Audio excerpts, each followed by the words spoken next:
Welcome to Moments in History channel. Imagine a world where the very first empires are just beginning to form, where cities are new and writing is a revolutionary technology. Long before the Romans or even the Greeks, two powerful cultures emerged that would shape the course of history: the Elamites and the Akkadians. Their story, filled with ambition, conflict, and incredible innovation, laid the very foundations of civilization as we know it. Today, we journey back more than 4,000 years to the dusty plains of ancient Iran and Mesopotamia to uncover the legacy of these forgotten giants. Let's start our journey in the lands of what is now southwestern Iran. Here, nestled between the Zagros Mountains and the Mesopotamian lowlands, the Elamite civilization began to flourish around 3200 BCE. Their capital, the legendary city of Susa, became one of the world's earliest urban centers, a bustling hub of trade, art, and power. The Elamites were a unique people, speaking a language isolate, meaning it's unrelated to any other known language family, a true linguistic mystery. What made Elam so special? For one, they were master metallurgists. Their artisans crafted intricate objects from bronze, silver, and gold, items that were not only beautiful, but also symbols of wealth and status. Archaeologists have unearthed stunning examples of their work, from detailed figurines to ceremonial weapons, showcasing a level of skill that was unmatched in their time. This mastery of metal also gave them a military edge, allowing them to forge strong weapons and armor. But the Elamites weren't just warriors and craftsmen. They developed a sophisticated society with a complex administrative system. To manage their growing state, they created their own writing system, known as linear Elamite. For centuries, this script was undecipherable, but recent breakthroughs have begun to unlock its secrets, giving us a direct glimpse into their world. They recorded economic transactions, royal decrees, and religious texts, revealing a highly organized and literate society. Elamite culture was a fascinating blend of local traditions and foreign influences. Their location made them a natural crossroads between the Iranian plateau and the vibrant civilizations of Mesopotamia to the west. This led to a dynamic exchange of goods, ideas, and technologies. They adopted some Mesopotamian gods and artistic motifs, but they always adapted them, creating a distinct cultural identity that was purely their own. For over 2 millennia, Elam stood as a major political player, sometimes as a rival to its powerful neighbors, other times as a key trading partner, constantly shaping the destiny of the ancient Near East. Now, let's shift our focus westward, across the Tigris River into the heart of Mesopotamia. Here, another power was rising, one that would create something the world had never seen before, a true empire. These were the Akkadians. Originating from northern Mesopotamia, the Akkadians were a Semitic-speaking people, sharing linguistic roots with modern Arabic and Hebrew. For centuries, they lived alongside the Sumerians, the region's dominant culture, adopting many of their innovations, including the revolutionary cuneiform writing system. The Akkadian story takes a dramatic turn around 2334 BCE with the rise of a legendary figure, Sargon of Akkad. Sargon wasn't born into royalty. Legend says he was a humble gardener who rose to power through sheer ambition and military genius. He embarked on a series of brilliant campaigns, conquering the Sumerian city-states one by one and uniting all of Mesopotamia under his rule. But he didn't stop there. His ambition was boundless. Sargon pushed his armies west to the Mediterranean Sea and east towards the borders of Elam, creating the world's first multi-ethnic, centrally ruled empire. The Akkadian Empire was a marvel of organization. Sargon established a new capital, Akkad, whose exact location remains one of archaeology's greatest mysteries, and from there, he governed his vast territories. He standardized weights and measures to facilitate trade, built roads to connect distant provinces, and created the first-ever professional standing army.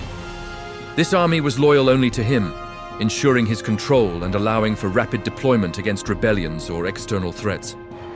To manage their empire, the Akkadians adapted the Sumerian cuneiform script to write their own language.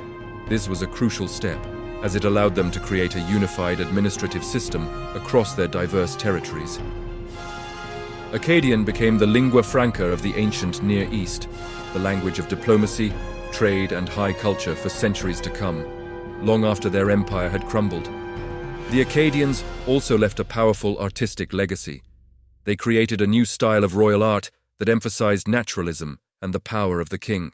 The famous Victory Stele of Naram Sin, Sargon's grandson, depicts the king as a godlike figure, larger than life, trampling his enemies, a clear and powerful piece of political propaganda. So we have these two major powers, Elam and Akkad, existing side by side. What was their relationship like? It was complicated, to say the least. It was a mix of intense rivalry and mutual respect. Sargon of Akkad himself campaigned in Elamite territory, and his successors claimed to have conquered Susa. For a time, Elam was under Akkadian domination, forced to pay tribute to the powerful empire to the west. Akkadian governors were installed, and the Akkadian language was used in official documents. However, Elam was never fully subdued. The Elamites were a resilient people, and they resisted Akkadian rule fiercely. As the Akkadian Empire began to weaken from internal strife and external pressures, the Elamites saw their chance. They reasserted their independence and even launched counter-offensives into Mesopotamia.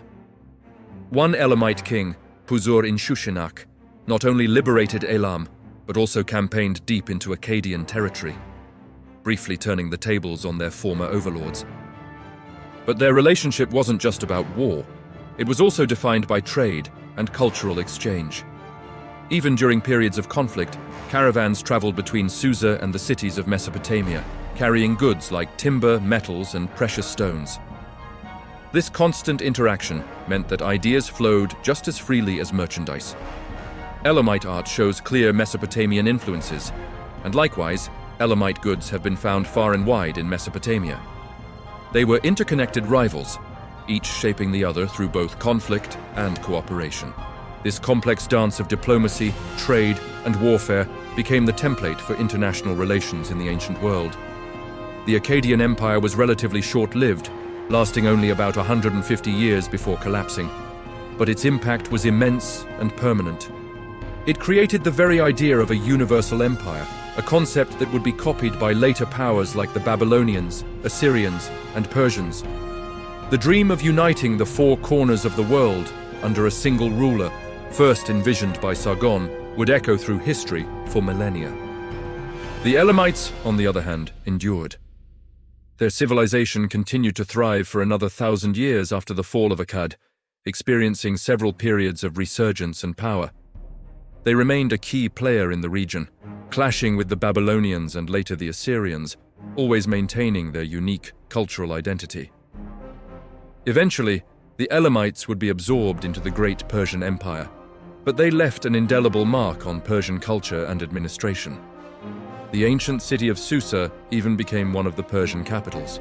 So why do these ancient cultures matter today? Because the Elamites and Akkadians were pioneers.